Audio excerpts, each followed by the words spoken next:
Israel जो फ़लस्तीनियों पे जुल्म कर रहा है, उस जुल्म से तो इंशाअल्लाह ताला उनको मौत के साथ निजात मिल जाएगी, उस जुल्म के बदले में अल्लाह ताला उनका अजर और बुलंद करेगा। पर ये मुसलमान जो कब्रों पे दरगाहों पे जा करके गैरुल्लाह से फरियादे करके अपनी ज़ात पर जुल्म कर रहा है, ये तो जहन्नम में चला जाएगा मरने के बाद। इसको जहन्नम से बचाना हमारी जिम्मेदारी है ना। पहुंचे उस तक के, उसको तौहीद की दावत दे, उसको शिरक से रोके, कब्र परस्ती से रोके। इससे बड़ा उसके साथ कोई एहसान नहीं हो सकता है। इसलिए दावत दुनिया का सबसे बड़ा अला यदी या लैतनी तखस्तु माअ रसूली सबीला या वैलता लैतनी लम अत्तखिज़ फुलानन खलीला। क़यामत के दिन एक काफिर जो है जालिम, वो अपनी उंगलियों को चबाएगा अफसोस के मारे, कहेगा हाय मैंने रसूल का साथ क्यों नहीं इख्तियार कर लिया, हाय मेरी बर्बादी, मैंने फलां को अपना दोस्त क्यों बना दिया। लक़द अज़ल्लनी अनि ज़िक्री बाद इज़ जानी, ये दोस्त था जिसने हिदायत आने के बावजूद मुझे हिदायत कबूल नहीं करने दिया। तो इंसान की ज़िंदगी पर दोस्ती के बड़े गहरे असरात होते हैं, इसलिए बहुत चुन करके दोस्त बनाना चाहिए। और उसमें सबसे पहले ये कि काफिरों को अपना दोस्त नहीं बनाना चाहिए। काफिर की सोहबत बंदे के दिल में ईमान की लज्जत को ख़त्म कर देती है।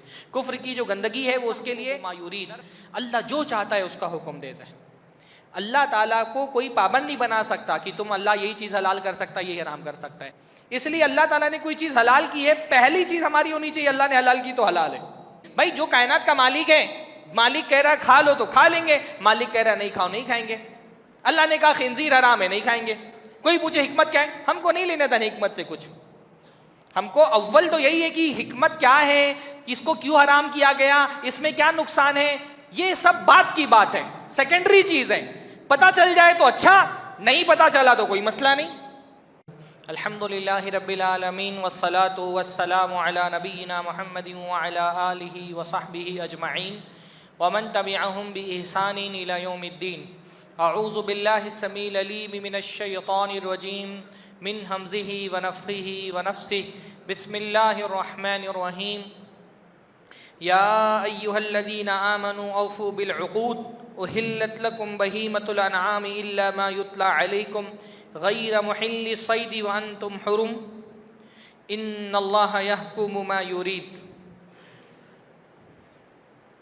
सबसे पहले हर तरह की हम्द और सना, तारीफ़ और तौसीफ़, अज़मत और बुज़ुर्गी, किब्रियाई और बड़ाई अल्लाह रब्बुल इज़्ज़त के लिए लायक और ज़ेबा है, जिसके फ़ज़्ल व एहसान से कुरान फ़हमी की इस मजलिस में हम जमा हुए हैं। अल्लाह ताला कुरान मजीद के नूर को हमारे सीनों में उतार दे, इसकी आयतों को समझने की अल्लाह ताला हमको तौफ़ीक नसीब फ़रमाए, और जब हम समझ जाएँ तो इन आयतों को अमल के साँचे में ढालने की अल्लाह ताला तौफ़ीक दे, और अमल तक के बात महदूद ना रहते हुए अल्लाह ताला इस कुरान का दाई हमको बनाए। अल्लाह रब्बुल आलमीन इस कुरान की दावत देने वाला, इसको अपना तबलीगी निसाब बनाने वाला बनाए। अल्लाह ताला ने हमारे लिए जो तबलीगी निसाब नाजिल किया है वो कुरान है। अल्लाह ताला ने उम्मत से ये कहा है फ़ज़क्किर बिल क़ुरआनि मन यख़ाफ़ु वईद, कुरान के ज़रिए से लोगों को नसीहत कीजिए वो लोग जो अल्लाह ताला की वईद से डरते हैं। तो असली तबलीगी निसाब तो ये कुरान मजीद है। हमारी दावत की असल बुनियाद तो कुरान होनी चाहिए। अल्लाह ताला ने नबी से कहा वजाहिदहुम बिही जिहादन कबीरा, अल्लाह के नबी सल्लल्लाहु अलैहि वसल्लम आप कुरान के ज़रिए लोगों से जिहाद करें। यहाँ जिहाद से मुराद इल्म वाला जिहाद है। ये बहुत अफसोस की बात है कि उम्मत ने कुरान जैसी किताब होते हुए दावत का निसाब किसी और चीज़ को बनाया हुआ है। तबलीग का निसाब कोई और किताबें इंसानों की लिखी हुई, जिसमें झूठे किस्से, कहानियाँ, खुराफात और मुकाशफात और मनामात भरे हुए, और कुरान से हमको दूर कर दिया है। उलमाए सू ने, शैतान ने जहन में ये बात डाल दी है कि कुरान बहुत मुश्किल किताब है, वो सबके समझ में नहीं आ सकती, कुरान पढ़ने वाला बहक जाएगा, कुरान पढ़ने वाला गुमराह हो जाएगा, और मुख्तलिफ़ हीलों से, तरीक़ों से उम्मत को कुरान से दूर कर दिया गया है। इस वक्त उम्मत अगर अपनी उरूज को पाना चाहती है तो ये किताब है जिसके ज़रिए से ये उम्मत तरक्की कर सकती है। उम्मत के अल्लाह रब्बुल आलमीन ने उरूज इस किताब के साथ लिखा है। उम्मत की कामयाबी, उम्मत की फ़लाह अल्लाह ताला ने इस किताब के साथ बांध दी है। अल्लाह ताला इस किताब का हक़ अदा करने की हमको तौफ़ीक नसीब फ़रमाए, हमारे दिलों में ताला कुरान की मोहब्बत डाल दे। आज के दर्स में सूरतुल माइदा का इंतखाब किया गया है। सूरतुल माइदा की कुछ आयतों की तफसीर व तशरीह इंशाअल्लाह ताला आपके सामने रखी जाएगी। आप देख रहे हैं कि मुसलसल कुरान मजीद की सूरह फातिहा के बाद से जितनी भी सूरतें आ रही हैं वो सारी की सारी मदनी सूरतें। सूरतुल बकरा मदनी सूरत है, उसके बाद सूरह आल इमरान मदनी सूरत है, फिर सूरतुल निसा मदनी सूरत है, सूरतुल मायदा भी मदनी सूरत है। तो हालांकि मदनी सूरतें वो सूरतें हैं जो बाद में नाजिल हुई, हिजरत के बाद नाजिल हुई, पर तरतीब में मदनी सूरतों को पहले रखा गया है। ये तरतीब अल्लाह के नबी सल्लल्लाहु अलैहि वसल्लम ने नहीं दी, ये सहाबे कराम ने दी। सही बात यह है कि सूरतों की तरतीब अल्लाह के नबी की वफ़ात के बाद सहाबा ने दी है। तरतीब देने की वजह यह है कि कुरान पढ़ने वाला जब कुरान पढ़े तो कुरान के आगाज़ में उसको एक इस्लामी मुआशरे की पूरी तस्वीर उसके सामने आ जाए। क्योंकि मक्की सूरतों में जब अल्लाह के नबी सल्लल्लाहु अलैहि वसल्लम मक्का में थे, उस वक्त जो सूरतें नाजिल हुई, जाहिर सी बात है उन मक्की सूरतों में, क्योंकि अल्लाह के नबी सल्लल्लाहु अलैहि वसल्लम के हाथ में हुकूमत नहीं थी, इख्तिदार नहीं था, मुसलमान बहुत थोड़ी तादाद में थे, मुआशरे में बिखरे हुए थे, कोई मुसलमानों के पास अपनी फ़ौज नहीं थी, अपनी अदालत नहीं थी, अपनी मस्जिद नहीं थी। तो उस वक्त जो आयतें नाजिल हुई उनका ज़्यादा फोकस अकायद पर है, अक़ीदे की इस्लाह पर। इसलिए मदनी सूरतों में आपको मुआशरती मसाइल का बयान नहीं मिलेगा। मक्की सूरतों में जब मदीना में अल्लाह के नबी सल्लल्लाहु अलैहि वसल्लम, तो अब मुसलमानों की मस्जिद हो गई है, मस्जिद नबवी, मस्जिद क़ुबा कायम हो गई, मुसलमानों की अदालत हो गई, मुसलमानों की एक फ़ौज हो गई, जंगें होने लगी, एक माशरा कायम हो गया। फिर माशरती जो मसाइल होते हैं, निकाह के मसाइल, तलाक़ के मसाइल, मुख्तलिफ़ तरह के जराइम की सज़ा क्या होनी चाहिए, ये सारा बयान आपको मदनी सूरतों में मिलेगा।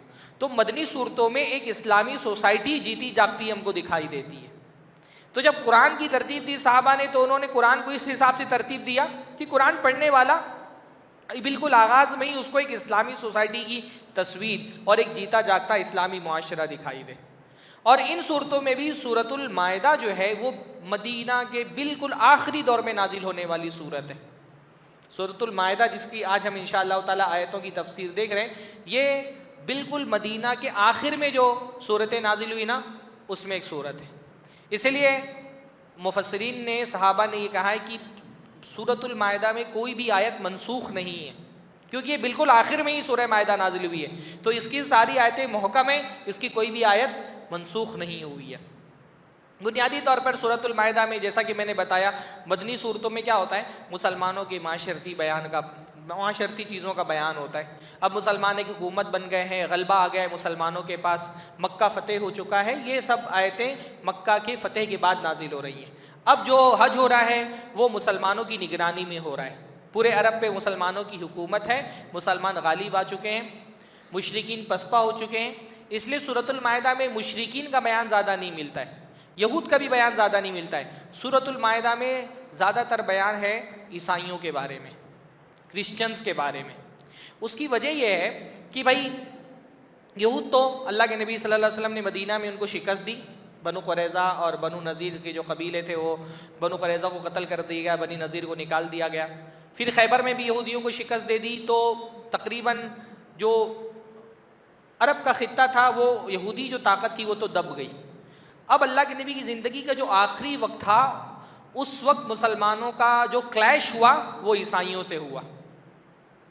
इसलिए मैं बार बार ये कहता हूँ ना कि कुरान मजीद समझने के लिए अल्लाह के नबी की बेसिक सीरत पता होनी चाहिए।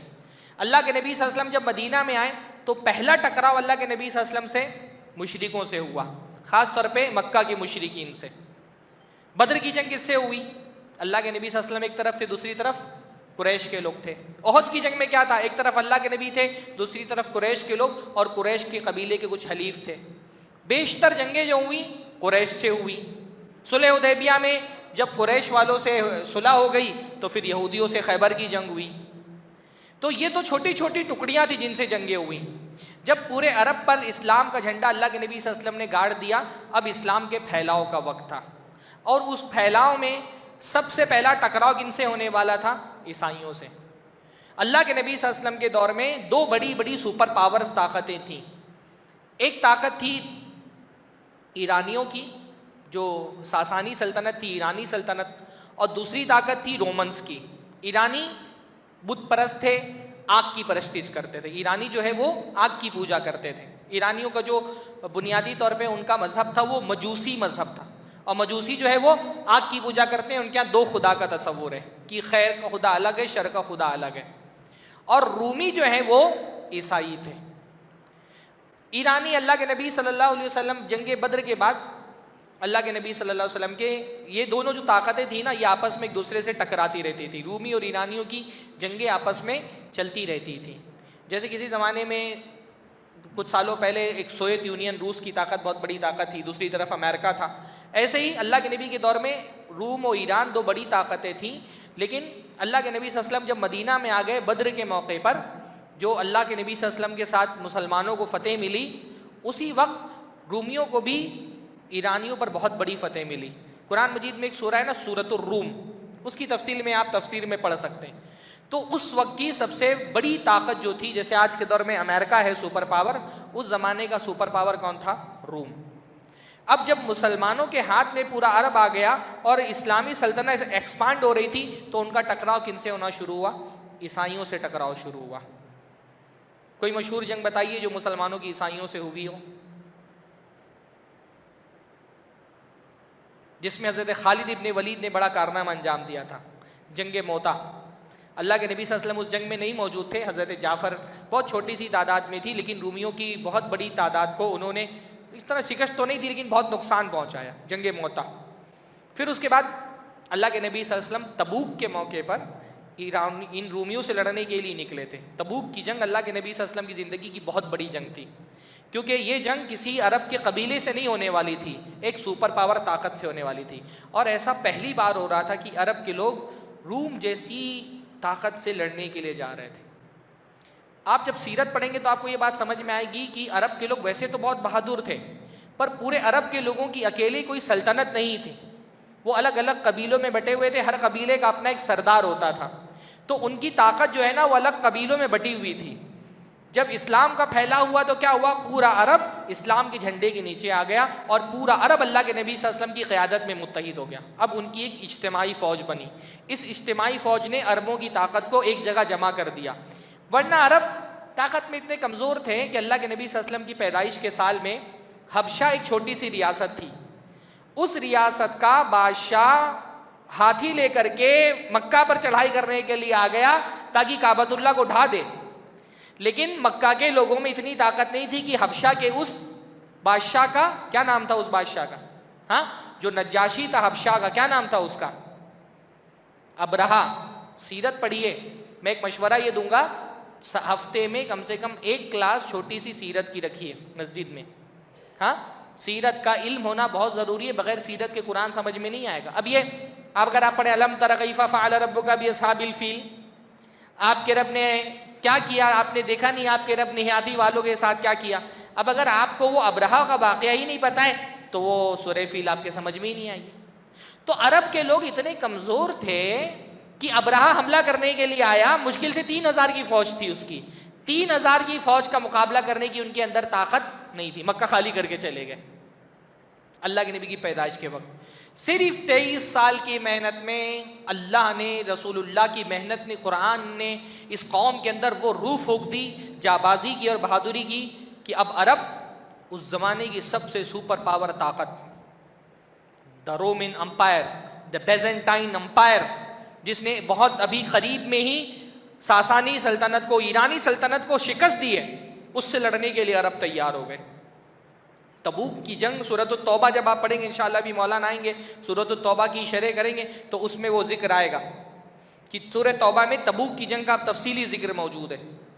तो तबूक की जंग में अब ये मुसलमानों का जो क्लैश होने वाला था, उनका जो सामना होने वाला था, वो ईसाइयों से होने वाला था। इसलिए सूरतुल माइदा पढ़ते हुए आप देखेंगे कि ज़्यादातर जिक्र ईसाइयों का मौजूद है। ईसाइयों के हवाले से, उनके अकायद के हवाले से, और उनसे जब इंटरेक्शन होगा तो मुसलमानों के कुछ उसूली मसाइल वो अल्लाह ताला ने सूरतुल माइदा में बयान फरमाए हैं।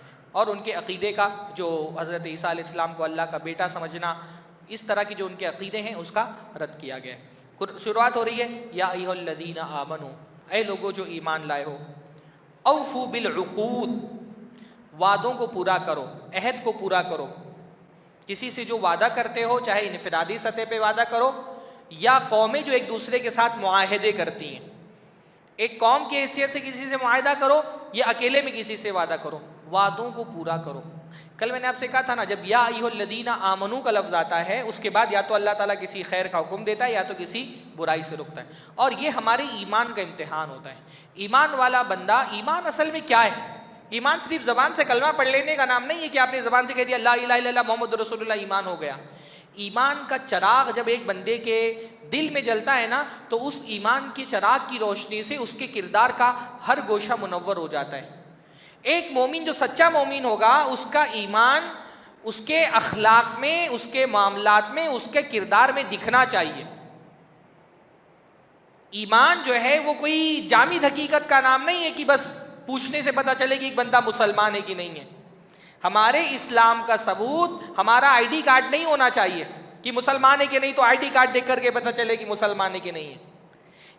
इन बंदे का इस्लाम उसके किरदार में चमकना चाहिए। आप देखिए अल्लाह के नबी सल्लल्लाहु अलैहि वसल्लम ने कितनी सारी हदीसों के अंदर बंदे के ईमान को उसके अखलाक से जोड़ा है। अल्लाह के नबी ने फरमाया मन काना युमिनु बिल्लाहि वल यौमिल आखिर फलयकुल खैरन औ लियस्मुत, जो अल्लाह और आखिरत के दिन पे ईमान रखता है या तो अच्छी बात कहे या खामोश रहे।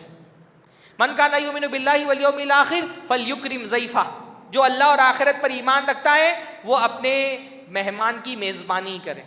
यानी ईमान है तो वो ईमान आपके मेहमान के साथ आपके सुलूक में दिखना चाहिए। फरमाया मन काना युमिनु बिल्लाहि वल यौमिल आखिर फला यूज़ि जारहू, कि जो अल्लाह और आखिरत पर ईमान रखता है वो अपने पड़ोसी को ना सताए। अगर हमारा पड़ोसी के साथ ताल्लुक अच्छा नहीं तो ये हमारे ईमान की किल्लत की दलील है। अल्लाह के नबी ने फरमाया इन्न अकमलल मोमिनीना ईमानन अहसनुहुम खुल्कन, सबसे कामिल ईमान वाले लोग वो हैं जिनके अखलाक सबसे अच्छे होते हैं। यानी अगर ईमान दिल में है तो उस ईमान का असर आपके अखलाक पर दिखना भी चाहिए। आपके अखलाक से पहचाना जाना चाहिए आपको कि आप मुसलमान हैं। आपके नाम से ज्यादा आपका काम आपके ईमान की दलील बनना चाहिए। फरमाया सबसे कामिल ईमान वाले वो हैं जिनके अखलाक सबसे अच्छे हैं। व अल्तफुहुम बि अहलिहिम, जो अपने घर वालों के साथ नरम है। तो ईमान है तो वो ईमान अखलाक में दिखेगा, वो जबान पे भी दिखेगा। एक मोमिन की जबान और एक काफिर की जबान में फर्क होना चाहिए ना। मोमिन जब किसी को अपनी जबान देता है उसको अपनी जबान की वैल्यू समझ में आती है, इसलिए वो वादा करता है तो वादा तोड़ता नहीं है। फरमाया या अल्लज़ीना आमनू औफू बिल-उक़ूद, ऐ लोगों जो ईमान लाए हो वादा करते हो तो वादा निभाओ। किसी को जबान दी है तो अपनी जबान के पीछे मत हटो। जबकि इसके बरक्स मुनाफिकों के बारे में क्या कहा गया? मुनाफिक की अलामतें बयान की गई ना, 3 मशहूर अलामतें। कौन कौन सी? अल्लाह के ने फरमाया आयतुल मुनाफिकी सलास, मुनाफिक की 3 अलामतें। पहली अलामत क्या बताई? इदा वादा अखलफा, जब वादा करता है वादा खिलाफी करता है। गोया हमारा जो किरदार है ना वो हमारे ईमान का आईना होता है। हमारे किरदार में, हमारे अखलाक में हमारा ईमान दिख रहा होता है। जो दिल से ईमान वाला होगा उसकी जबान पुख्ता होगी, उसके अखलाक आला होंगे। जिसके दिल में निफाक होगा, दिल का निफाक अखलाक में दिखाई देता है। फरमाया इज़ा उतुमिना खाना, मुनाफिक होगा उसको अमानत दी जाएगी तो खयानत करेगा। इसका मतलब मोमिन को अमानत दी जाएगी, खयानत नहीं करेगा, उसका ईमान उसको खयानत नहीं करने देगा। मुनाफिक वादा करेगा और वादा खिलाफी करेगा, मोमिन वादा करेगा तो उसका ईमान उसको वादा खिलाफी नहीं करना देगा। इज़ा हद्दसा कज़ीबा, मुनाफिक जब बात करेगा झूठ बोलेगा। ईमान वाला बंदा बात करेगा वो झूठ नहीं बोलेगा, उसका ईमान उसको झूठ नहीं बोलने देगा। तो हमारे अखलाक में हमारा ईमान दिखना चाहिए। आज के दौर में सबसे बड़ा मसला यही है कि हमारे पास मुसलमान होने का सबूत सिर्फ हमारी आईडी है, बस कि हमारी आईडी में मुसलमानों जैसा नाम है। नाम से नहीं, अपने काम से ईमान वाले बंदे को पहचाना जाना चाहिए। तो फरमाया औफू बिल उक़ूद, जो भी किसी से वादा करो वादे को निभाओ। इनफिरादी वादा भी करो और एक कौम की हैसियत से भी अगर कोई कौम दूसरी कौम से वादा करती है, मुसलमानों के हुक्मरां, मुसलमानों के हुक्काम अगर अपने मुखालिफिन से वादा करते हैं, जैसे कोई सीज़ फायर का मुआहिदा है, तोड़ो मत उसको। अगर किसी से वादा किया हुआ है कि हम तुमसे जंगबंदी करते हैं, उसको तोड़ो मत, मनाए। अल्लाह के नबी सल्लल्लाहु अलैहि वसल्लम जब ओहद की जंग के लिए निकले, याद नहीं आ रहा है मुझे, 2 साफ़ी थे, ग़ालिबन हज़रत हुज़ैफ़ा इब्नुल यमान थे और उनके वालिद। तो जब जंग के लिए निकले तो वो दोनों मक्का की तरफ से आ रहे थे। तो उन्होंने कहा कि अल्लाह के नबी सल्लल्लाहु अलैहि वसल्लम, हम जब आ रहे थे मदीना की तरफ तो मक्का की फ़ौज वालों ने हमको पकड़ लिया और हमको इस शर्त पे छोड़ा है कि हम मुसलमानों के साथ जंग में उनकी मुखालफत में नहीं आएंगे, लेकिन वो तो मुशरिक है, काफिर हैं, उनसे किए गए वादे से क्या लेना देना हमको? हम आपके साथ चलेंगे और मुशरिकों से जंग लड़ेंगे। अल्लाह के रसूल ने कहा नहीं, क्योंकि तुमने उनसे मुआहदा किया है कि तुम उनसे जंग नहीं करोगे, मुसलमानों के साथ नहीं आओगे उनके मुकाबले में, तो फिर अपना वादा निभाओ और उनसे जंग मत करो, अल्लाह ताला मेरी तरफ से काफ़ी हो जाएगा इंशाअल्लाह। इस्लाम जंग में भी अदल और उसूल की बात करता है। तो अल्लाह के नबी सल्लल्लाहु अलैहि वसल्लम ने उनको वापस भेज दिया, कहा जाओ वापस, जब वादा कर दिया तुमने कि हम जंग नहीं करेंगे तुम्हारे मुकाबले में, तो अब मैं तुमको इजाज़त नहीं देता कि तुम मेरे साथ। हालांकि तादाद कभी कलील थी, 3000 की तादाद अहद में मुशरिकीन की थी, मुसलमान 1000 की तादाद में थे। ज़रूरत थी अफराद की, ख़ास तौर पे उस वक्त में जब मुनाफिकीन साथ छोड़ करके चले गए थे। लेकिन अल्लाह के नबी सल्लल्लाहु अलैहि वसल्लम ने एक मुसलमान को बावजूद इतनी ज़रूरत होने की भी एक काफिर से किए गए वादा के खिलाफ वर्जी करने की इजाज़त नहीं दी। ये हमारा दीन है। हमें तो बहुत सारे लोग वादा करते हुए सोचते कि निभाना नहीं है। कितने सारे लोगों का मामला है कि वादा करते हुए ही ख्याल ये होता है कि निभाना नहीं है, वादा करते हुए झूठ बोल रहे होते हैं, इसको हल्की चीज़ समझते हैं। हालांकि वादा खिलाफी करना मुनाफिकीन की अलामत बताई गई। ओहिल्लत लकुम बहीमतुल अनआम, और अल्लाह ओहिल्लत लकुम बहीमतुल अनआम, और तुम्हारे लिए जो चौपाए हैं वो हलाल किए गए। जो पालतू मवेशी हैं, जो पालतू चौपाए हैं, वो अल्लाह ताला ने तुम्हारे लिए हलाल किए हैं। पालतू चौपायों में कुछ ही चौपाए हैं जिनको अल्लाह ने हराम किया है, हाँ, और जैसे गधा है, घरेलू गधा, उसको हराम किया है। बाकी अल्लाह ताला ने बेशतर चौपाए हमारे लिए अल्हम्दुलिल्लाह हलाल किए हैं। ये अल्लाह ताला की नेमत है, हलाल किए हैं। हलाल होने की सूरत ये कि हम अल्लाह ताला का नाम लेकर के उनको ज़बा करें, है ना। इसलिए जब जानवर कब हमारे लिए हलाल होता है? जब उसको हम बिस्मिल्लाह बोल करके ज़बा करते हैं, क्योंकि इन चौपायों को हमने नहीं पैदा किया, अल्लाह इनका मालिक है। इनकी जान लेने का हमको हक नहीं है जब तक कि अल्लाह का नाम लेकर के इनको ज़बा ना करे, क्योंकि इनके मालिक ने इनको खाने के लिए यही सर्टिफिकेट दिया है। तुम्हारे लिए ये जानवर उसी वक्त हलाल होंगे जब अल्लाह ताला का नाम लेकर के इनको ज़बा करो। ये लाइसेंस तुमको उनको खाने का उसी वक्त मिलेगा। तो अल्लाह का बड़ा फजल है, अल्लाह ताला ने हमारे लिए अल्हम्दुलिल्लाह जानवर हलाल किए और हम खाते हैं मज़े लेकर के। अल्हम्दुलिल्लाह खाओ मज़े ले लेकर के। हनी मरिया कुल मन हर्रम ज़ीनत अल्लाहि लती अखरज ली इबादिही वत्तय्यिबाति मिनर रिज़्क़। कौन है जो अल्लाह ताला की तय्यब चीज़ों को और उस जीनत को हराम करता है जो अल्लाह ने नाजिल ही अपने बंदों के लिए किए। ये जो जानवर हैं जिनको हम खाते हैं, ये अल्लाह ने हमारे लिए ही पैदा किए हैं, हमारे लिए पैदा किए, इसलिए हम इनको खा ले जाते हैं, हमको हजम हो जाते हैं, है ना। अल्लाह ताला ने जो हमारे दांत बनाए हैं वो इसी तरह से बनाए कि हम सब्जियां भी खा सकते हैं और हम जानवर के गोश्त भी खा सकते हैं, माशाअल्लाह। तो ये तो हमारी दुनिया में भी खुशकिस्मती है कि अल्लाह ताला ने हमारे लिए दुनिया में भी चीज़ें हलाल की है। काफिर की बदकिस्मती है, जन्नत में तो वैसे वो नहीं जाने वाला, सारी नेमतें उस पर हराम है, दुनिया में भी उसने वो नेमतें अपने ऊपर हराम की हुई हैं। जन्नत में अल्लाह ने नेमतें उस पर हराम की है, दुनिया में उसने खुद ये नेमतें अपने ऊपर हराम की हुई हैं। तो ये अल्लाह ताला का बड़ा एहसान है कि अल्लाह। और फिर आप देखिए कि जो जानवर हम खाते हैं अल्लाह ताला ने कितनी कसरत से पैदा किए हैं। कितनी मुर्गियाँ खा रहे हैं हम, ख़त्म नहीं हो रही माशाअल्लाह, बकरे खा रहे ख़त्म नहीं हो रहे अल्हम्दुलिल्लाह। ये अल्लाह ताला का एहसान है, अल्लाह ताला ने ये जानवर हमारे लिए पैदा किए। इनमें से कुछ पर हम सवारी करते हैं, कुछ के बालों से ऊन बना करके गर्मी हासिल करते हैं, कुछ से दूसरे काम लेते हैं खेती बाड़ी के। गैर मुहिल्लि सैदी व अंतुम हुरुम। हाँ, एक हालत में तुम नहीं खा सकते, जब तुम हालत एहराम में हो तो फिर तुम्हारे लिए शिकार हलाल नहीं। हालत एहराम में अल्लाह ताला कुछ चीज़ें जो बंदों पर हराम कर देता है, उसमें से एक शिकार करना भी होता है। इन्नल्लाह यहकुमु मा युरीद, अल्लाह जो चाहता है उसका हुक्म देता है। अल्लाह ताला को कोई पाबंद नहीं बना सकता कि तुम अल्लाह यही चीज़ हलाल कर सकता है, यही हराम कर सकता है। अल्लाह हुक्म देने के मामले में आज़ाद है। इसलिए अल्लाह ताला ने कोई चीज़ हलाल की है, पहली चीज़ हमारी होनी चाहिए अल्लाह ने हलाल की तो हलाल है, अल्लाह ने हराम की तो हराम है। क्यों हलाल की, क्यों हराम की, ये बात की बात है। मान लो कि अल्लाह ताला की मर्जी, अल्लाह जो चाहे बंदे के लिए हलाल कर दे, जो चाहे बंदे के लिए हराम कर दे। कायनात अल्लाह की है, हम अल्लाह के बंदे। अल्लाह जो चाहेगा हमको कहेगा खाओ तो हम खाएंगे, अल्लाह मना कर देगा मत खाओ, नहीं खाएंगे। क्यों मना किया हमको नहीं पता, नहीं पता फिर भी नहीं खाएंगे। बस जिसकी भाई जो कायनात का मालिक है, मालिक कह रहा है खा लो तो खा लेंगे, मालिक कह रहा है नहीं खाओ नहीं खाएंगे। अल्लाह ने कहा खिंजीर हराम है, नहीं खाएंगे। कोई पूछे हिकमत क्या है, हमको नहीं लेना था हिकमत से कुछ। हमको अव्वल तो यही है कि हिकमत क्या है, इसको क्यों हराम किया गया, इसमें क्या नुकसान है, ये सब बात की बात है, सेकेंडरी चीज है। पता चल जाए तो अच्छा, नहीं पता चला तो कोई मसला नहीं।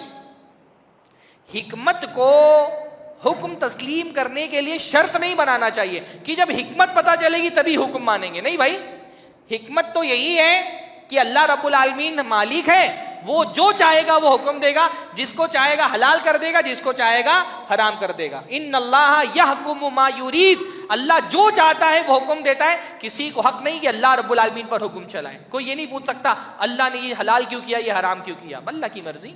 अल्लाह ने सूद हराम कर दिया, हराम मानना है। अल्लाह ने तिजारत हलाल कर दी, हलाल मानना है। तो फिर आगे फरमाया कि ए लोगों जो ईमान लाए हो, अल्लाह ताला की जो साइंस है, शायर, उसको हलाल मत करो। इसी तरह से अल्लाह ताला ने जो महीने हराम किए हैं उनको हलाल मत करो। महीनों की गिनती 12 है ना, 12 महीने तो याद होंगे इंशाअल्लाह ताला। 12 महीनों में 4 महीने हुर्मत वाले महीने हैं। किसको पता है? मैं आपको आसान तरीका बताता हूँ। देखिए, जो उलमा ने हराम महीनों की हिकमत बयान की है ना, वो हिकमत याद रहेगी तो इंशाअल्लाह ताला महीने भी याद रहेंगे। उलमा ने कहा है कि महीनों के हराम का मतलब क्या होता है? हुर्मत वाले। हमारे जहन में आमतौर पे उर्दू बोलने वालों में तो किसी चीज़ को हराम बोल दिया, इसका मतलब वो बुरी चीज़ है। लेकिन महीनों में जब कहा जाता है कि महीने हराम है, मतलब उसकी हुर्मत और इज्जत ज़्यादा है। एक लफ्ज़ उर्दू में हम बोलते हैं ना, एहतराम। तो हराम महीने का मतलब जिनका एहतराम हमको और महीनों की बनिस्बत ज़्यादा करना है। तो उलमा ने कहा है ना, अल्लाह के नबी सल्लल्लाहु अलैहि वसल्लम के ज़माने में भी, उससे पहले भी मुशरिकीन जो होते थे मक्का के, वो इन महीनों में जंगें नहीं करते थे, जंग को हराम मानते थे। तो उलमा ने कहा ज़िलहिज्जा का महीना हराम किया गया है क्योंकि उस महीने में हज होता है। हज ज़ुल्हिज्जा के महीने में होता है ना। तो ज़ुल्हिज्जा के महीने में हराम क्यों किया गया ज़ुल्हिज्जा के महीने को? ताकि ज़ुल्हिज्जा के महीने में हाजी हज कर रहे हैं, उसमें जंग की नौबत ना आए। अरब के लोग कबाइली ट्राइबल कल्चर था, कबीले आपस में लड़ते बहुत थे। तो ज़ुल्हिज्जा के महीने को हराम किया गया ताकि कोई कबीला किसी कबीले से लड़ाई ना करे, जंग वाली सूरत हाल ना रहे, हाजी अमन के साथ हज कर सके। ज़ुल्हिज्जा से पहले महीने को, ज़ुल्क़ादा को हराम किया गया है क्योंकि ये वो महीना होता था जिसमें हाजी अपने घरों से निकल करके हज करने आते थे। तो ज़ुल्क़ादा के महीने को हराम किया गया ताकि हाजी जब सफ़र करके मक्का आ रहे हों तो रास्ता पुरअमन हो, कोई जंग का माहौल ना हो। ज़ुल्हिज्जा के बाद मुहर्रम के महीने को हराम किया गया क्योंकि इस महीने में हाजी हज मुकम्मल करके अपने घरों को जाते हैं। तो उस महीने में शांति रहे, अमन रहे, कोई लड़ाई झगड़ा और जंग की नौबत ना रहे।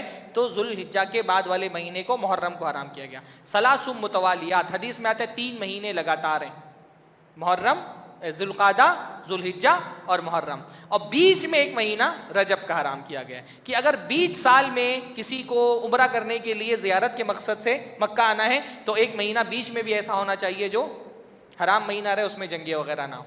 तो ये 4 महीने हराम है। अल्लाह ताला ने कुरान मजीद में फरमाया, इन्ना इद्दतश-शुहूरि इंदल्लाहि इस्ना अशरा शहरन फी किताबिल्लाहि यौम खलक़स समावाति वल अर्ज़। अल्लाह रब्बुल आलमीन ने जब से ज़मीन और आसमान बनाया है, महीनों की गिनती अल्लाह के यहाँ 12 ही है। ये 12 महीने अल्लाह ने बनाए हैं। मिनहा अर्बअतुन हुरुम, और इन 12 महीनों में 4 महीने हुर्मत वाले महीने हैं, एहतराम वाले महीने हैं, उनकी इज्जत ज़्यादा करनी है। हराम महीने का मतलब ये होता है कि और महीनों की बनिस्बत इन महीनों में गुनाह से ज़्यादा बचना है, और महीनों की बनिस्बत इन महीनों में नेकियां करने की ज़्यादा कोशिश करनी है। इन महीनों में नेकियों पर ज़्यादा सवाब मिलता है और गुनाहों पर ज़्यादा सज़ा मिलती है। ये हुर्मत वाले महीने। तो अल्लाह ताला ने फरमाया जिन महीनों को अल्लाह ताला ने हराम किया है उनको हलाल मत करो, यानी उनमें जंगे मत करो। अल्लाह के नबी सल्लल्लाहु अलैहि वसल्लम को, मुसलमानों को, अच्छा ये वो एक ऐसा दौर था ना कि भाई इक़्तिदार और ताकत अब मुसलमानों के हाथ में आ गए थे। जो मुसलमानों पर जुल्म करने वाले थे, अब वो मुसलमानों का कंट्रोल उनके ऊपर था और मुसलमानों ने बड़ा झेला था। यानी फ़तह मक्का से कुछ साल पहले ही मुसलमान बिल्कुल मक्का की सरहद पर आकर के वापस चले गए थे और उनको उम्रा नहीं करने दिया गया था। कौन सा मौका था वो? सुलह हुदैबिया के मौके पे बिल्कुल सरहद पे आकर के वापस चले गए थे। बड़ी तकलीफ थी उसमें। तो अब अल्लाह ताला ईमान वालों को बता रहा है कि ठीक है, तुम्हारे साथ जुल्म हुआ है, ज्यादती हुई है, लेकिन इसका ये मतलब नहीं होना चाहिए कि आज अल्लाह ताला ने तुमको इक़्तिदार दे दिया है तो पुराने जुल्म का बदला निकालने के लिए हदों को तजावुज़ करो। अल्लाह ने कुरान मजीद में ही पर फरमाया, वला यजरिमन्नकुम शनानु कौमिन अन सद्दूकुम अनिल मस्जिदिल हरामी अन तातदू, कि किसी कौम की दुश्मनी इस बात पर कि उसने तुमको मस्जिद हराम में दाखिल होने से रोक दिया था, तुमको इस बात का मुजरिम न बना दे कि तुम भी जुल्म करना शुरू कर दो। अब तुम्हारे पास ताकत आ गई है, जब मजलूम आदमी ताकत पाता है ना तो फिर वो भी सही गलत नहीं देखता, अच्छा बुरा नहीं देखता, हक बातिल नहीं देखता। अल्लाह ताला ने रोक दिया कि ये नहीं कि तुम पर जुल्म हुआ था तो अब तुम ताकत में आ गए हो, तुमको इख्तिदार मिल गया है, तुमको कुव्वत मिल गई तो तुम भी बदले में जुल्म करोगे। नहीं नहीं, किसी कौम की दुश्मनी तुमको जुल्म करने पर मजबूर ना करे, मुजरिम ना बनाए जुल्म करने का। खास तौर पे हराम महीने को हलाल मत करो, क्योंकि मुशरिकीन मक्का क्या करते थे, वो इन हराम महीनों को हलाल कर लेते थे। हाँ, वो क्या करते थे, कुरान मजीद में अल्लाह रब्बुल आलमीन ने फरमाया इन्नमन नसी ज़ियादतुन फिल कुफ्र, नसी जो है वो कुफ्र में ज़्यादती है। नसी किसको कहते थे, अरबों का, ये अरब के लोग इसका ख्याल रखते थे कि हराम महीनों में जंग नहीं करनी है। लेकिन अब मुहर्रम के महीने में किसी से कोई फड्डा हो गया, अब गुस्सा है लेकिन जंग तो नहीं कर सकते, मुहर्रम का महीना या मतलब जुल्हज्जा का महीना है, जंग नहीं कर सकते। तो वो जाते थे एक आदमी के पास, एक उनका एक मिनिस्टर होता था जिसके हाथ में महीनों का इख्तियार होता था। उस मिनिस्टर के पास जाके बोलते देखो हमको उस कबीले से जंग करनी है, ऐसा करो जुल्हिज्जा के बाद जो महीना है वो मुहर्रम हटा करके सफ़र लेके आ जाओ। तो वो फैसला कर देता था कि ये तो जुल्हिज्जा का महीना है, इसके बाद जो चांद निकलेगा वो मुहर्रम का चांद नहीं होगा, वो सफ़र का चांद होगा। उसको सफ़र बना करके जंग कर लेते थे, फिर उसके बाद मुहर्रम आता था, फिर सफ़र आता था। तो महीने आगे पीछे हो गए थे। इसलिए अल्लाह के नबी सल्लल्लाहु अलैहि वसल्लम ने जिस साल हज किया ना, अल्लाह के नबी ने फरमाया इन्न ज़माना इस्तदारा कहयतिही, ज़माना घूम फिर करके वापस अपनी असली हैत पर आ गया है। इन लोगों ने महीनों में हेरफेर कर दिया था, तो महीनों की हुर्मतों को तब्दील करने की शरीयत में इजाज़त नहीं है।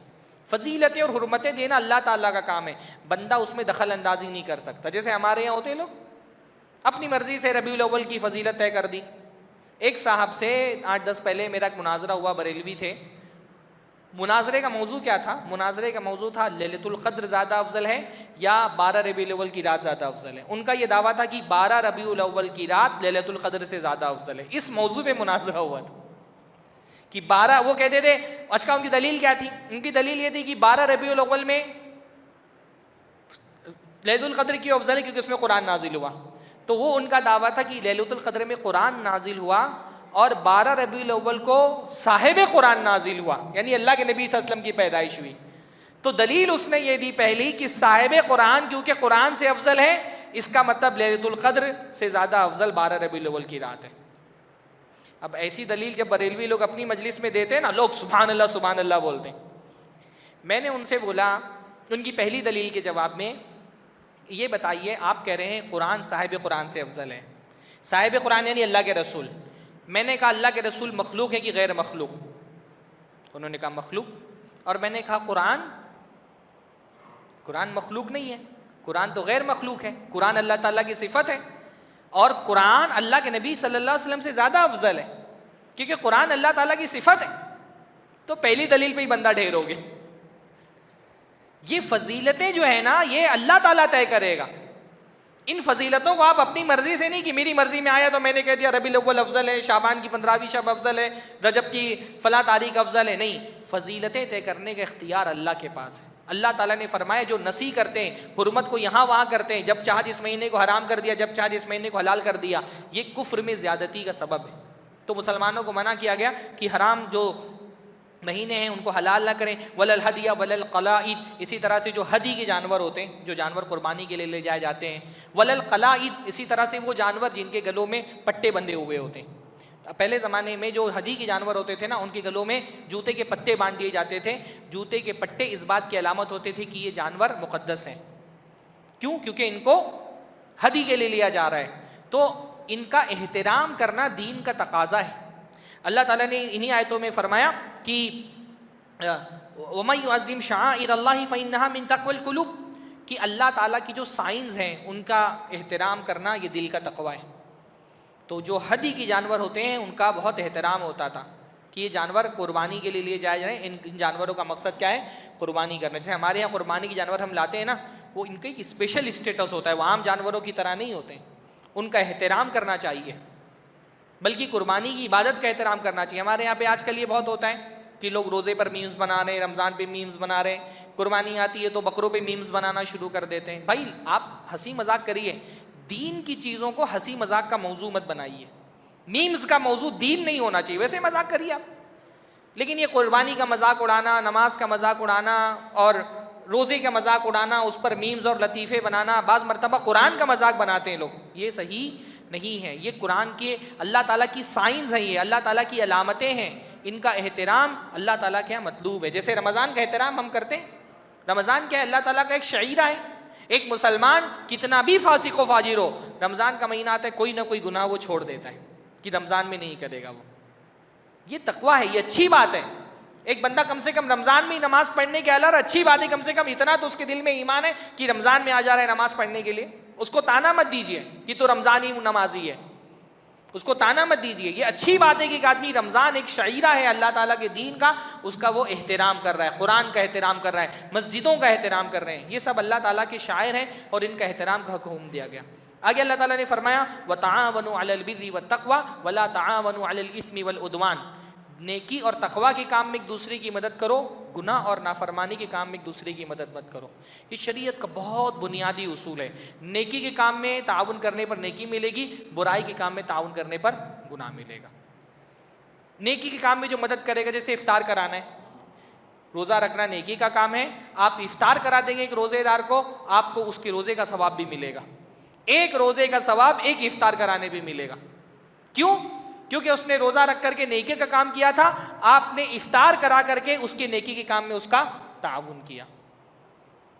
इसलिए अल्लाह के नबी ने फरमाया जो एक रोजेदार को इफ्तार कराए उसके लिए एक रोजे का सवाब है, और उस रोजेदार के रोजे में कुछ कमी नहीं होगी, उसका सवाब उसको मिलेगा। अल्लाह ताला इफ्तार करने वाले को एक्स्ट्रा सवाब देता है, इफ्तार कराने वाले को।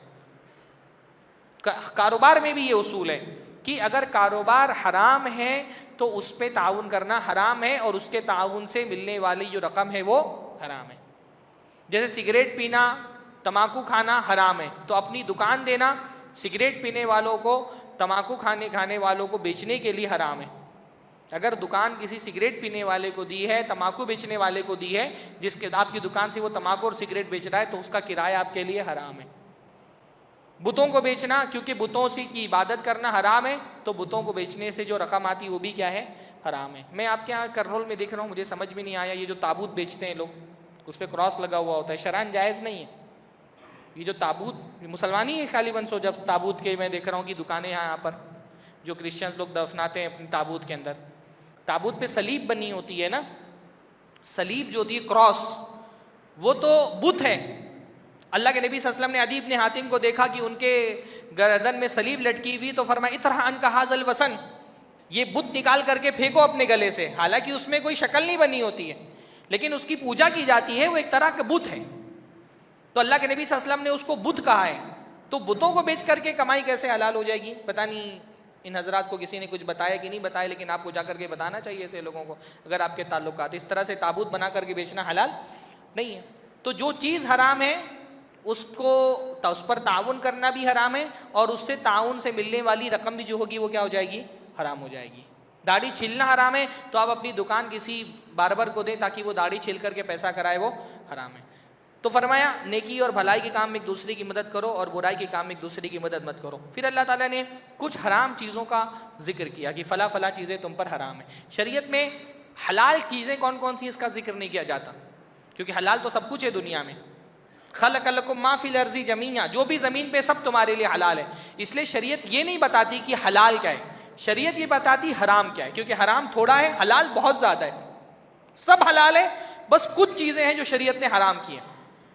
अल्लाह ने फरमाया दीन युसरुन, दीन आसान है। आसान का मतलब यही है कि सब तो हलाल है, कुछ एक चीज़ें हैं जो अल्लाह ताला ने हराम की हैं। तो उसमें अल्लाह ताला ने बताया हुर्रिमत अलैकुमुल मैता, तुम पर मुर्दार हराम किया गया है। मुर्दार का मतलब जिस जानवर को आपने शरई तरीके पे ज़बह ना किया हो वो मुर्दार है, चाहे अपने आप से मर गया हो या उसको गैर शरई तरीके से ज़बह कर दिया गया हो, बगैर बिस्मिल्लाह के ज़बह कर दिया गया, तो वो भी मुर्दार के हुक्म में है।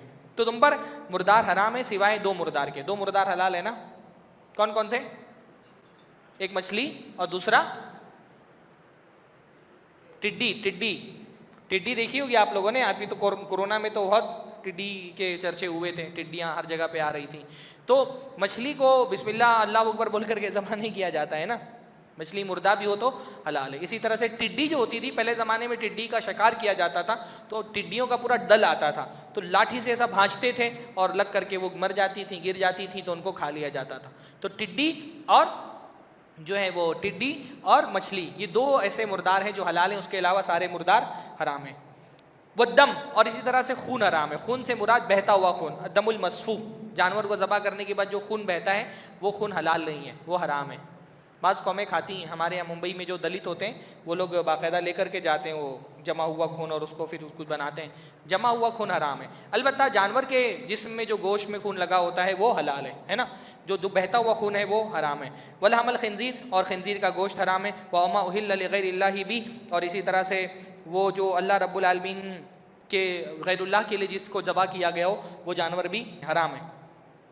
इसी तरह से मुख्तलिफ तरह के जानवर, जैसे जो गला घुटने से जानवर मरा हो, या चोट लगने से मर गया हो, ऊंची जगह से गिर करके मर गया हो, किसी जानवर के सींग लगने से मर गया हो, या जिसे किसी दरिंदे ने फाड़ दिया हो, तो ये सारे जानवर भी हराम हैं। वमा ज़ुबिहा अलन नुसुब, और इसी तरह से जो आस्थानों पर जो जानवर ज़बा किए जाते हैं वो हराम है।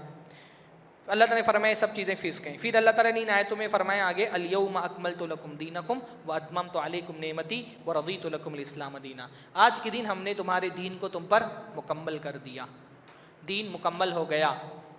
ये आयत ऐसी आयत है, एक यहूदी ने हज़रत उमर इब्नुल ख़त्ताब से कहा, ये आयत अगर हमारी किताब में होती ना तो जिस दिन ये आयत नाजिल हुई थी उस दिन को हम ईद का दिन बना लेते, कि अल्लाह ताला ने अब शरीयत मुकम्मल कर दी, अब ना कोई नबी आने वाला है, शरीयत अल्लाह के नबी सल्लल्लाहु अलैहि वसल्लम पर तमाम हो गई। तो हज़रत उमर ने कहा ये आयत ईद के दिन ही नाजिल हुई थी। हाँ, वो ईद उल अज़हा का दिन था, 10 ज़िलहिज्जा का दिन था जब अल्लाह ताला ने ये ईद का जो है वो कि ये आयतें नाजिल फरमाई थी।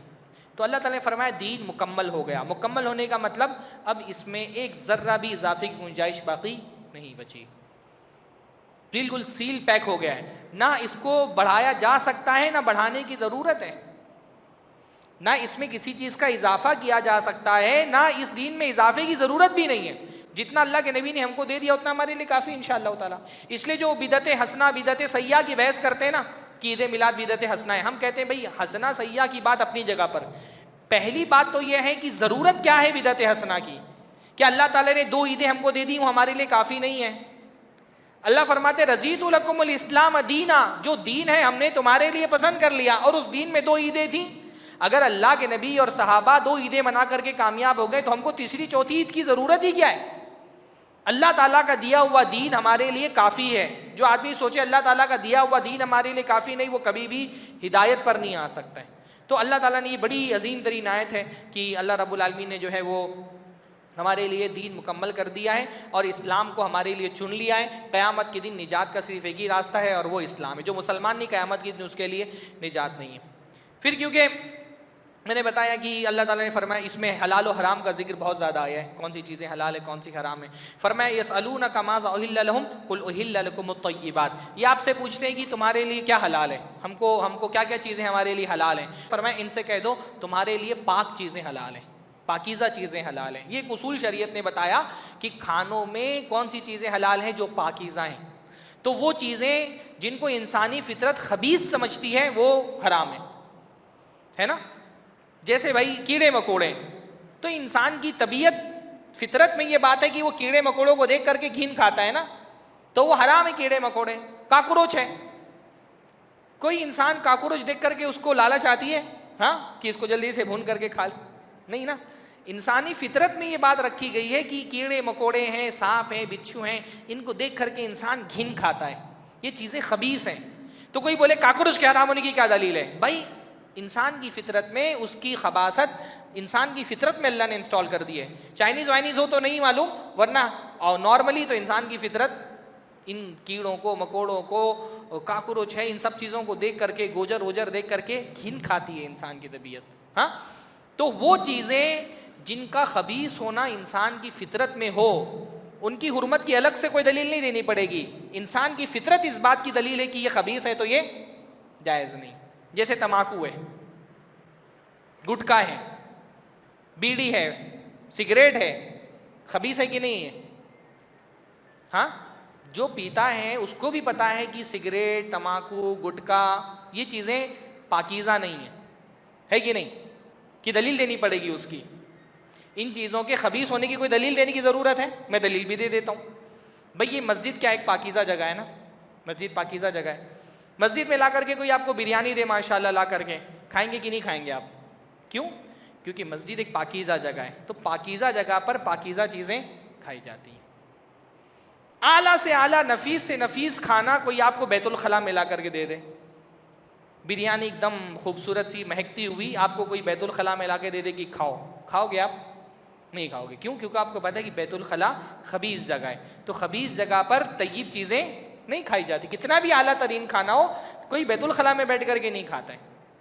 अच्छा, मस्जिद बहुत पाकीज़ा जगह है, बदतरीन किस्म का भी मुसलमान मस्जिद में बैठ करके सिगरेट नहीं पिएगा, गुटखा नहीं खाएगा, तम्बाकू नहीं खाएगा, बीड़ी नहीं पिएगा। क्यों? क्योंकि उसको पता है कि मस्जिद एक पाकीज़ा जगह है, पाकीज़ा जगह पर खबीस चीज़ें नहीं खाई जाती। और जितने सिगरेट पीने वाले, गुटखा खाने वाले हैं, उनका सबसे महबूब जगह होती है बैतुल खला। हाँ, क्योंकि खाने वाले को वहां बिरयानी नहीं खाएगा वो, लेकिन सिगरेट पी लेगा, तम्बाकू खा लेगा, गुटखा खा लेगा, उसको भी पता है कि ये चीजें खबीस हैं, तो खबीस चीजें खबीस जगह खाने में कोई हर्ज की बात नहीं है। लोग मुझसे पूछते हैं ना कि सिगरेट, तम्बाकू, बीड़ी, पान, तम्बाकू ये सब हराम है, इसकी क्या वजह है, इसकी दलील क्या है? मैं यही दलील देता हूं कि जो खाता है उसको भी पता है कि ये चीजें खबीस हैं, और अल्लाह ने हमको क्या फरमाया? उहिल्ल लकुमुत तय्यिबात, अल्लाह ताला ने तुम्हारे लिए पाकीज़ा चीजें हलाल की हैं। उसका खबीस होना तो खाने वाले को भी पता है कि वो चीजें खबीस हैं। तो अल्लाह ताला ने फरमाया, फिर आगे अल्लाह ने फरमाया कि तुम्हारे लिए व तामुल लदीना ऊतुल किताब हिल्लुल लकुम व तामुकुम हिल्लुल लहुम, इसी तरह अहले किताब का जो खाना है वो तुम्हारे लिए हलाल है। मुसलमान बिस्मिल्लाह बोल करके जानवर ज़बा करे, हमारे लिए हलाल है। मुसलमानों के अलावा अगर कोई ईसाई या कोई यहूदी भी अगर बिस्मिल्लाह बोल करके जानवर ज़बा कर रहा है तो उसका भी ज़बीहा हम खा सकते हैं, हलाल है हमारे लिए। उसके अलावा किसी के हाथ का ज़बीहा हलाल नहीं। अगर कोई हिंदू, मजूसी या कोई बुत परस्त वो अगर बिस्मिल्लाह बोल करके भी ज़बा करे तो वो जानवर हमारे लिए हलाल नहीं है। लेकिन 3 लोग, क्योंकि ये जो अहले किताब हैं बुत परस्तों के मुकाबले में इनसे थोड़ा सा हमारी कुर्बत है, क्योंकि ये जिन नबियों पर ईमान रखते हैं हम भी उन नबियों पर ईमान रखते हैं, तो इनके बहुत सारे अहकाम दूसरे बुत परस्तों से अलग हैं। उनमें से एक हुक्म ये भी है कि इनके हाथ का ज़बीहा हलाल है अगर ये बिस्मिल्लाह बोल करके ज़बा करे तो।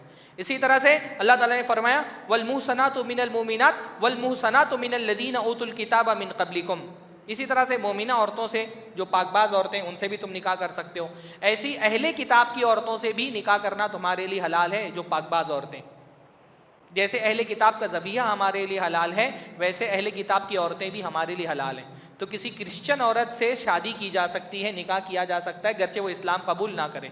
इसी तरह किसी यहूदी औरत से भी शादी की जा सकती है, गरचे उसने इस्लाम कबूल ना किया हो। जायज़ है लेकिन रिकमेंडेड नहीं है, पसंदीदा नहीं है। ख़ास तौर पे वो जो अल्लाह के नबी सल्लल्लाहु अलैहि वसल्लम का दौर था, उसमें इस्लाम का गलबा था और घरों में शौहरों की चलती थी, तो उसमें ये खौफ नहीं था कि अगर एक आदमी किसी ईसाई औरत से शादी करेगा तो बच्चे पर जो है वो औरतों का इम्पैक्ट होगा। इम्पैक्ट घर में मर्दों का होता था। आज के दौर में तो घरों में औरतों की चलती है, मर्द तो बेचारे मजलूम बन करके, महकूम बन करके रहते हैं। आज के ज़माने में किसी ईसाई औरत से आप शादी करेंगे तो बहुत इम्कान है कि आपके बच्चे को भी अपने साथ वो ईसाई बना देगी।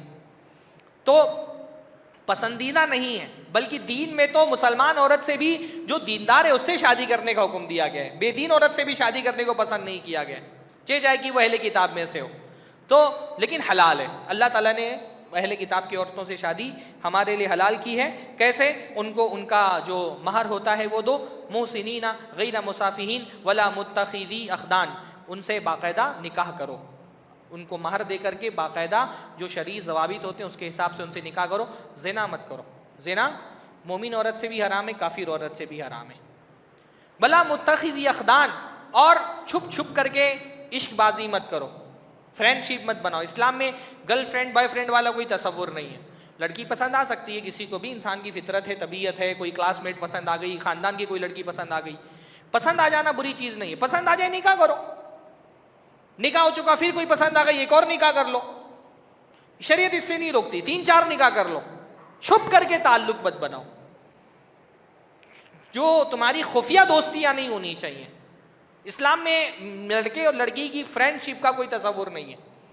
लड़की पसंद है निकाह करो, लड़की को लड़का पसंद है निकाह कर ले। वो कोई लड़की खास तौर पे अगर उसको लड़का पसंद है, अपने माँ बाप से बोले मुझे ये लड़का पसंद है, माँ बाप की जिम्मेदारी है, अगर लड़का मुनासिब है उसकी शादी करा दे, निकाह करो, खुफिया दोस्तियां मत निभाओ। हमारा दीन अल्हम्दुलिल्लाह हया वाला दीन है, और हया का तकाजा यह है कि जो भी ताल्लुक होना मियाँ बीवी में वो खुलेआम होना चाहिए, खुफिया नहीं होना चाहिए। निकाह छुपाने वाली चीज़ नहीं होती है, जिना छुपाने वाली चीज़ होती है। ये जो हमारे यहाँ खुफिया खुफिया दूसरी शादी का चलन हो गया है, पहली बीवी के डर से चुपके से बीवी को छुपा करके रखा है, ये सही नहीं है, ये शरीयत का तरीका नहीं। निकाह छुपाने वाली चीज़ नहीं होती, निकाह तो बयान करने वाली चीज़ होती है, ऐलान करने वाली चीज़ होती है। अल्लाह ने फरमाया आलिनु हाज़ा निकाह, निकाह का ऐलान करो लोगों में कि मैंने निकाह किया इस औरत से। वलीमा करने का हुक्म इसीलिए दिया गया है ताकि लोगों को पता रहे कि भाई ये लड़का ये लड़की आपस में एक दूसरे के रिश्ते इज़्दिवाज में मुंसलिक है। तो छुप करके निकाह करने का इस्लाम में कोई कॉन्सेप्ट नहीं है। निकाह छुपने वाली चीज़ है ही नहीं, छुपाने वाली चीज़ है ही नहीं। खुफिया निकाह के बहुत सारे नुकसान हैं, खासतौर पर जो मर्दों का मिजाज बन गया है बहुत ज़्यादा खुफिया निकाह करने का, इसके बहुत सारे नुकसान हैं। लड़कियों को कभी भी जो आदमी खुल करके अपनी पहली बीवी को नहीं बता सकता हो कि मैं निकाह करने जा रहा हूँ, उसको कभी भी उसकी बीवी नहीं बनना चाहिए।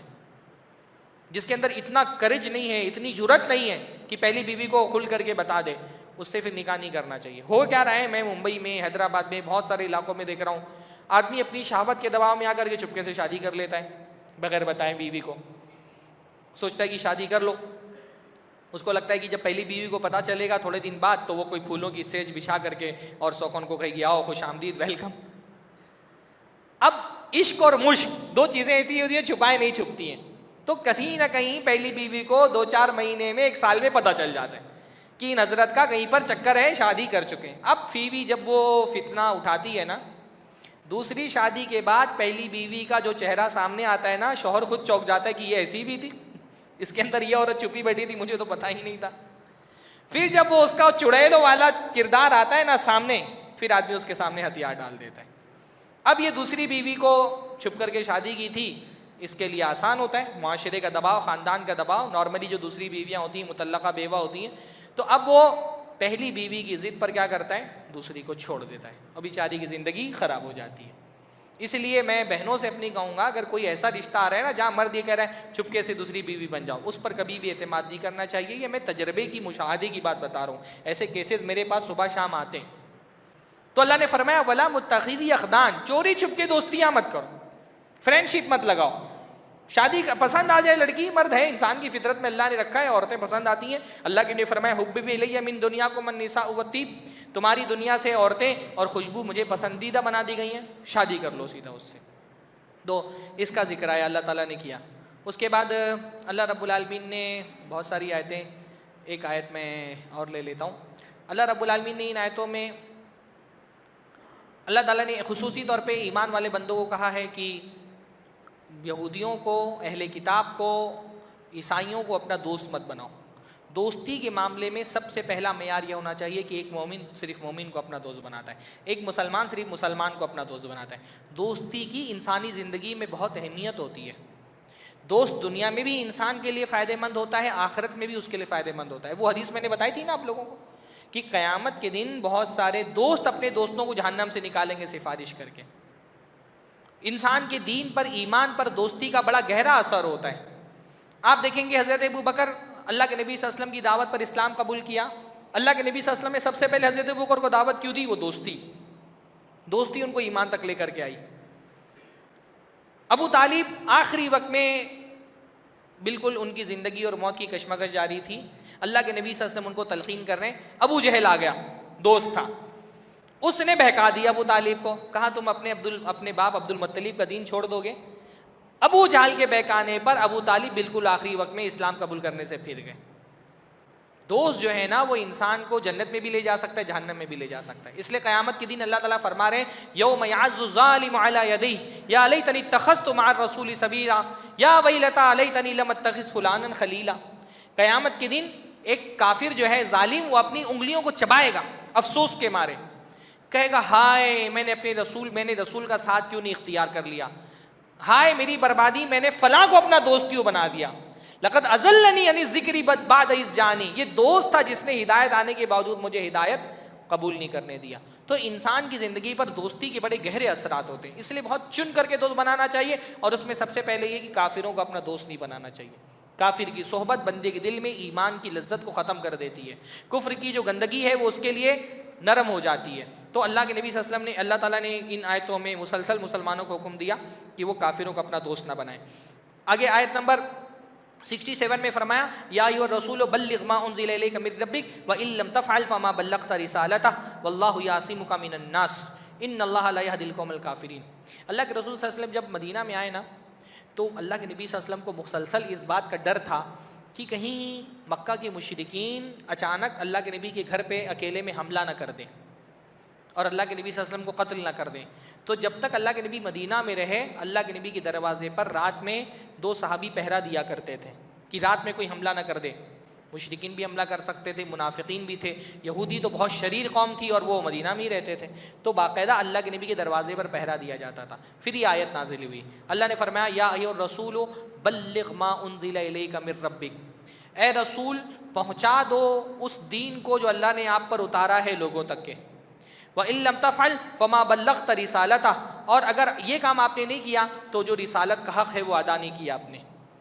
वल्लाहु यासिमुका मिनन नास, और अल्लाह ताला आपको लोगों से बचाएगा। जब ये आयत नाजिल हुई तो अल्लाह के रसूल ने पहरेदारों को हटा दिया, कहा अब मेरी हिफाजत की जिम्मेदारी अल्लाह ताला ने ले ली है, मैं अल्लाह के दीन का काम करूंगा, मेरी हिफाजत का काम अल्लाह करेगा। अल्लाह के रसूल को हुक्म दिया गया कि जो पैगाम अल्लाह ताला का आप तक के पहुंचा है, आपकी जिम्मेदारी है लोगों तक के पहुंचाना, और यही काम हम उम्मतियों का भी है। अल्लाह के रसूल ने फरमाया, कुल हादिही सबीली अदउ इलल्लाह अला बसीरतिन अना व मन इत्तबअनी, कह दीजिए ये मेरा रास्ता है, मैं लोगों को अल्लाह की तरफ बुलाता हूँ बसीरत के साथ, और मेरी इत्तिबा करने वाले भी यही काम करते हैं। तो हमारी ये जिम्मेदारी है रसूल के उम्मती होने की हैसियत से कि अल्लाह ने जो दीन हमको दिया है वो लोगों तक पहुँचाएँ, उन लोगों को तक भी पहुँचाएँ जो हमारे पास आ रहे हैं, और उन लोगों तक भी पहुँचाएँ जो आ नहीं रहे, उन तक के भी दीन पहुँचाना हमारी जिम्मेदारी है कि नहीं?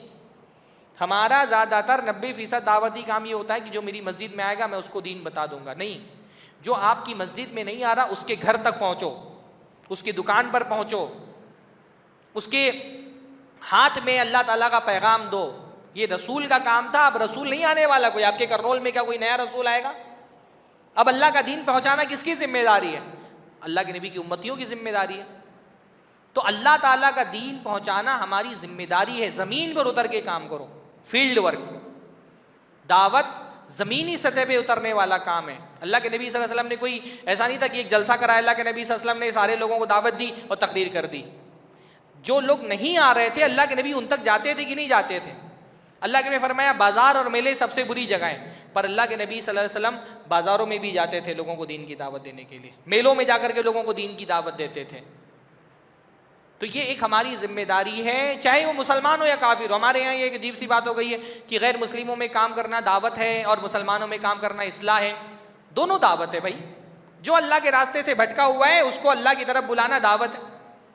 कोई हमारा भाई ये कब्रों पे जाकर के फरियादें कर रहा है, दुआएं मांग रहा है, उसको दीन की तरफ बुलाना क्या ये हमारी जिम्मेदारी नहीं है? ये दावत नहीं है?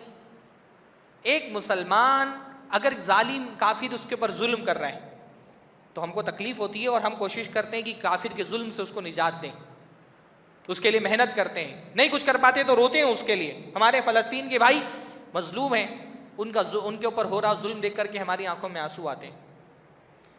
कोई काफिर अगर मुसलमान पर जुल्म कर रहा है तो हम कोशिश करते हैं ना कि हमारे मुसलमान भाई को उसके जुल्म से निजात मिले।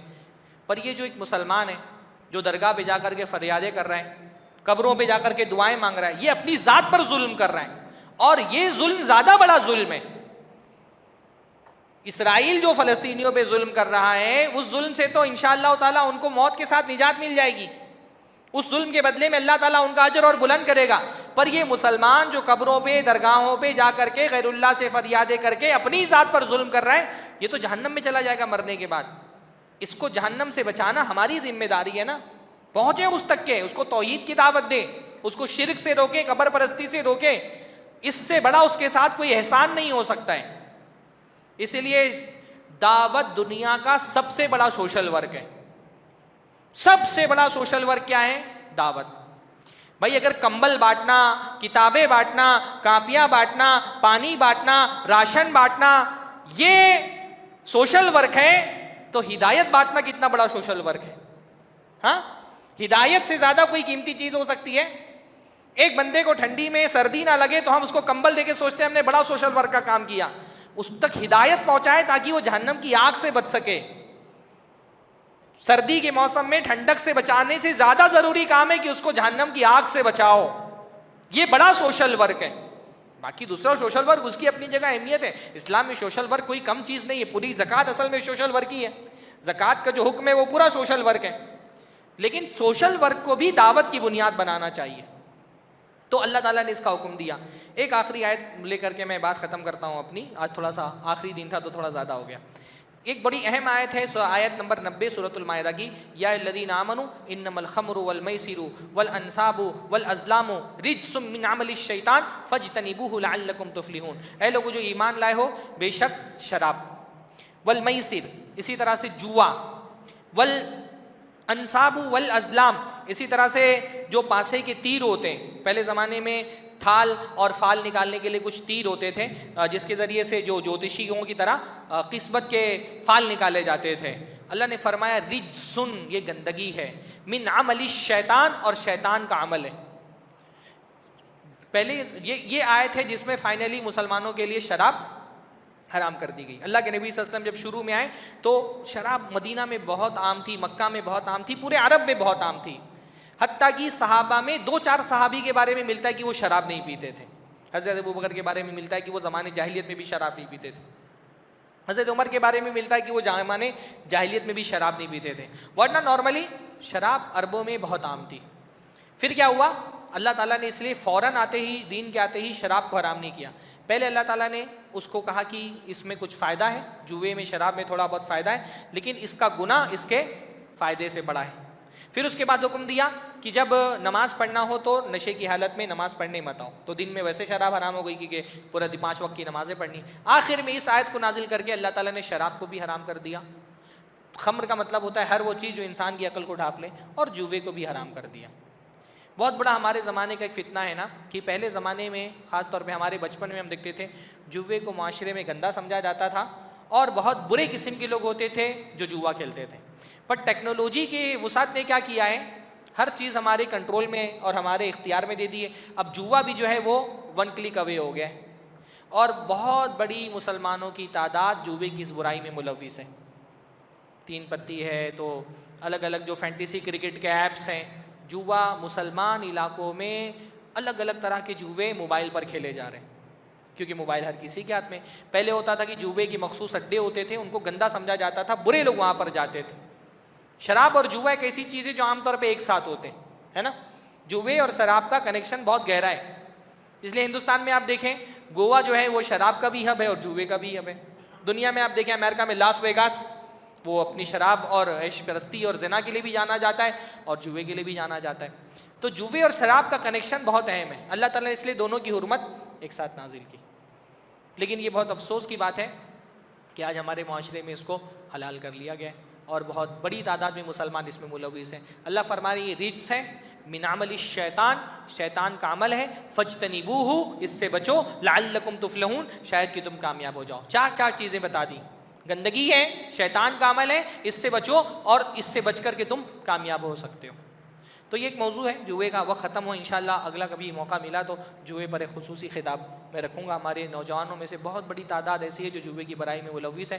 मैंने बस इशारा करना है, आज के दर्स में काफ़ी समझा। अल्लाह ताला से दुआ है कि अल्लाह ताला हम सबको हर तरह की दीनी, अक़ीदे की, अखलाक की गंदगियों से महफूज रखे। अल्लाह ताला जो बातें मैंने यहाँ दर्स में कही हैं मेरे लिए भी इसको आखिरत में निजात का सबब बनाए, आप लोगों को भी उस पर अमल करने की और उसको अपने ईमान और अक़ीदे का हिस्सा बनाने की तौफ़ीक नसीब फ़रमाए। अल्लाह ताला रमज़ान की बरकतों से हमको खूब फ़ायदा उठाने की तौफ़ीक नसीब फ़रमाए। अल्लाह ताला इखलास के साथ अमल करने की तौफ़ीक दे। रमज़ान के इन महीनों में खूब मेहनत करने की अल्लाह ताला तौफ़ीक दे और इस रमज़ान को हमारे लिए ज़िंदगी में तब्दीली लाने वाला रमज़ान बनाए। एक पायदार दीनदारी और तक़वा अल्लाह ताला इसके ज़रिए से हमारे दिलों में पैदा कर दे। अक़ूलु क़ौली हाज़ा व अस्तग़फ़िरुल्लाह ली व लकुम व लिसाइरिल मुस्लिमीन वस्तग़फ़िरूहु इन्नहु गफ़ूरुर रहीम व आख़िरु दावाना अनिल हम्दुलिल्लाहि रब्बिल आलमीन।